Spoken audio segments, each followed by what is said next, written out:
നിങ്ങളുടെ favourite shows ഇനി ഒരിക്കലും മിസ്സാവില്ല. ഇപ്പോൾ C5 കാണും നിങ്ങളുടെ ഫേവറേറ്റ് ഷോ തികച്ചും സൗജന്യമായി.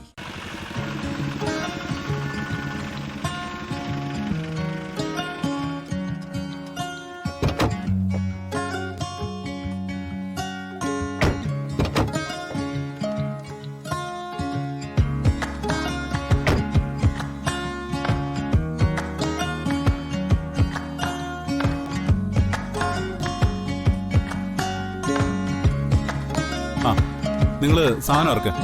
ഞാൻ സാറിനെ കണ്ടിട്ട് വരാം. ശരി, ഇറക്ക്.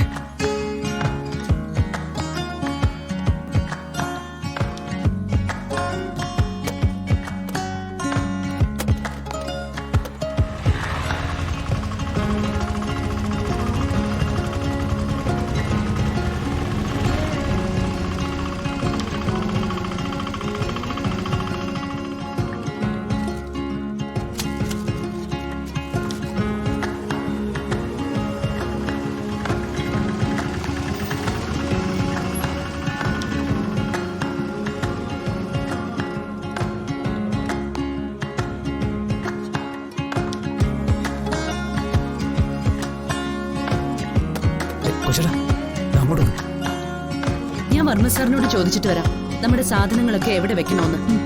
വാ വാ.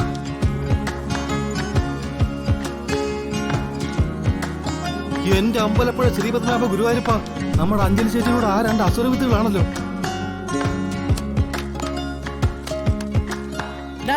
കല്യാണ വീടാണ്, പലതരം ആൾക്കാർ വരുന്നുണ്ട്. വായി നോക്കി നിൽക്കാതെ സാധനങ്ങളൊക്കെ ഇറക്കി വെച്ചിട്ട് ഓട്ടോ അങ്ങോട്ട് മാറ്റിയിട്. ചെല്ല്.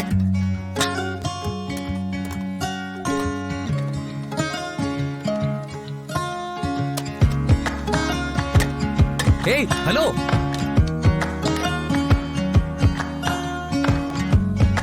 ആ വായി നോക്കി അവിടെ എന്താ ചെയ്യുന്നേ നോക്കിയേ. ശരിയാണല്ലോ, ഇവർക്ക് ഇതെന്താ ഇവിടെ പണി?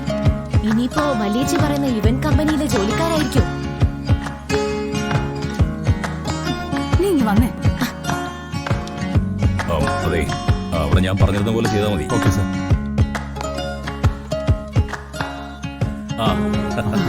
നമ്മുടെ അന്നദാതാവ് എത്തിയല്ലോ. നമസ്കാരം സർ. നമസ്കാരം.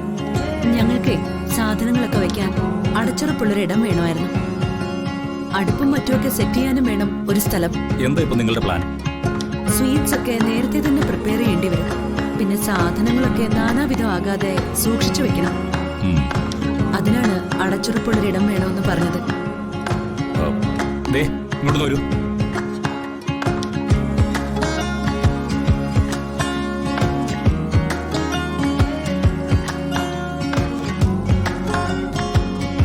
ഞാൻ ഒരു കാര്യം ചെയ്യാം. ഇവിടുത്തെ അടുക്കള കല്യാണം കഴിയുന്നത് വരെ നിങ്ങൾക്ക് വിട്ടു തരുന്നു. കിച്ചണടുത്തുള്ള സ്റ്റോറിൽ സാധനങ്ങളൊക്കെ വെച്ചിട്ട് അടച്ചു പൂട്ടിക്കോ. ശരി സർ, വലിയ ഉപകാരം. പിന്നെ ഇവർ നമ്മുടെ കല്യാണത്തിന്റെ കാറ്ററിംഗുകാരാ. ആവശ്യത്തിനുള്ള സ്ഥലം കാണിച്ചു കൊടുക്കണം. ശരി സർ. ആ, ഞാൻ പറഞ്ഞില്ലേ, നമ്മുടെ എക്സ് മേയർ ഉപേന്ദ്രനാഥ വർമ്മ സാർ, ഇതാണ് ആള്. നമസ്കാരം സർ. നമസ്കാരം. നമസ്കാരം. ഇവരെന്റെ അനിയത്തിമാരാ, സ്വന്തം അനിയത്തിമാര്. ഓ ഗുഡ്. അപ്പോ സ്വന്തം ആൾക്കാരെ വെച്ച് തന്നെയാണ് എല്ലാം അല്ലേ? കഴിയുന്നത്ര ഞങ്ങൾ തന്നെ കാര്യങ്ങൾ ചെയ്യും സർ. തീരെ കഴിയാത്ത കാര്യങ്ങൾക്ക് മാത്രമേ പുറത്തുനിന്ന് ആളെ വിളിക്കൂ. അത് നല്ലതാ. അല്ല, ഇതൊക്കെ ആരാ? അതെന്റെ ടീമാണ് സാർ. ഞങ്ങളും സാധനങ്ങൾ കൊണ്ടുവന്നതാ. ഓ ശരി ശരി. പിന്നെ നിങ്ങളപ്പോ ഹാളിന്റെ അടുത്തുള്ള ഗസ്റ്റ് റൂമിൽ സാധനങ്ങളൊക്കെ വെച്ചോളൂ. ശരി സാർ. മുറിയുടെ താക്കോൽ അതിൽ തന്നെ ഉണ്ടാവും. സാധനങ്ങളൊക്കെ വെച്ചാൽ മുറി പൂട്ടിയെടുത്തോണം. എല്ലാം കഴിഞ്ഞ് താക്കോൽ ഏൽപ്പിച്ചാൽ മതി. പ്രസാദേ, അവിടെ ഒരു വെച്ചാരാധനയുണ്ട്. അവിടെ നമുക്ക് കുറച്ചൊന്ന് അലങ്കരിക്കണം, പൂജ നടത്തണം. വരൂ, ഞാൻ കാണിക്കാം. എന്തൊക്കെ വേണമെന്ന് നോക്കി വേണ്ടതുപോലെ ചെയ്യണം. നിങ്ങള് സാധനങ്ങളൊക്കെ ഒതുക്കി വെച്ചിട്ട് നിങ്ങൾ ജോലി തുടങ്ങിക്കോ. ഞാൻ പോരാ. ശരി.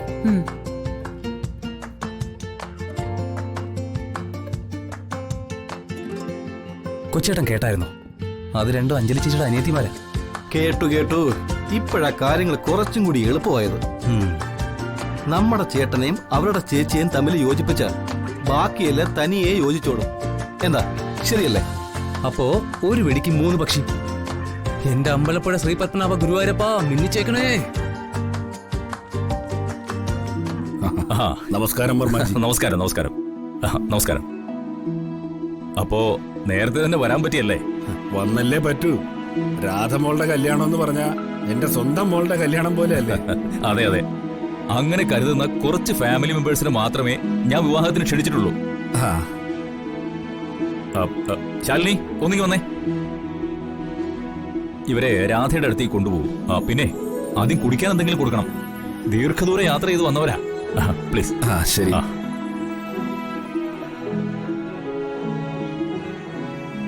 കല്യാണം നാളെ ആണെങ്കിലും ഇന്നേ ആൾക്കാരൊക്കെ വരുന്നുണ്ടല്ലേ? പിന്നെ വരില്ലേ? അതാ ഞാൻ പറഞ്ഞത്, ഇപ്പോഴേ ഇവിടുത്തെ ഒരുക്കങ്ങളൊക്കെ തുടങ്ങിക്കോളൂ. ഒരു പിടി ആൾക്കാരെ ഞാൻ ക്ഷണിച്ചിട്ടുള്ളൂ, വളരെ കുറച്ച് ആൾക്കാരെ. രാഷ്ട്രീയക്കാരെയോ മീഡിയക്കാരെയോ ക്ഷണിച്ചിട്ടില്ല. ചടങ്ങൊന്ന് ഡോക്യുമെന്റ് ചെയ്യാൻ ഒരു ഫോട്ടോഗ്രാഫറും ഒരു വീഡിയോഗ്രാഫറും, ഒന്നോ രണ്ടോ പായസം കൂട്ടി ചെറിയൊരു സദ്യവട്ടം, ഇതൊക്കെ മതി. ഞാൻ എന്റെ മോളുടെ ആർഭാട കല്യാണം നടത്തിയെന്ന് വാർത്തയാവരുത്. പക്ഷെ ഉള്ള ചെറിയ ഒരുക്കങ്ങളൊക്കെ ഇപ്പോഴേ തുടങ്ങാം, അതാണ് ആവശ്യം. ആ നമസ്കാരം. നമസ്കാരം. നമസ്കാരം. വിളിച്ചാ വരാതിരിക്കാൻ പറ്റില്ലല്ലോ. ആ പുഷ്പേട്ടാ, നമ്മുടെ ടീംസ് ഒക്കെ റെഡി ആയിരുന്നോണം. പുഷ്പാലങ്കാരം മുതൽ വെൽക്കം ഡ്രിങ്ക്സ് വരെ ഇപ്പോഴേ നമ്മൾ തുടങ്ങുക. ഞാനിത് ഉടനെ എത്തും.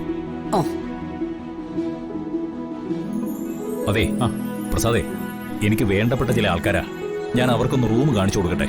പ്രസാദ് ഒന്ന് വെയിറ്റ് ചെയ്യും. വരൂ.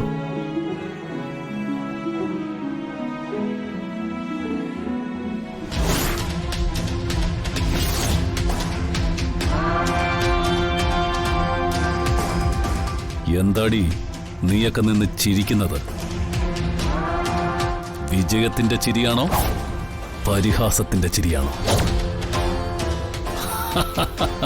എങ്കിലത് ഇപ്പൊ തന്നെ അങ്ങ് തീർത്ത് കളയാം.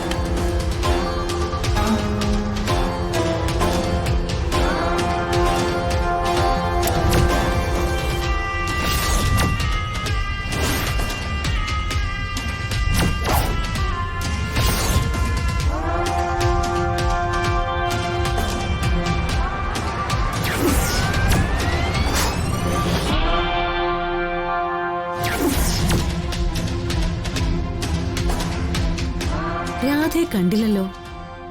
റൂമിലായിരിക്കും ഇനി. അല്ലെങ്കിൽ വേണ്ട, ഫോട്ടോ കത്തിക്കലല്ല ഇതിനുള്ള പരിഹാരം. വർഷങ്ങൾക്ക് മുമ്പ് ഞാൻ എന്റെ ശത്രുക്കളെ ഒന്നോടെ മുടിക്കാൻ ഒരുക്കിയ കെണിയിൽ നിന്ന് നീ രക്ഷപ്പെട്ടു. എന്റെ മകനെയും കടത്തിക്കൊണ്ടുപോയി.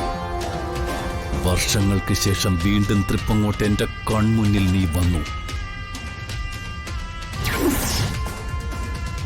അന്നും നീ എനിക്കെതിരെ വാൾ വീശി രക്ഷപ്പെട്ടു. രാധേ,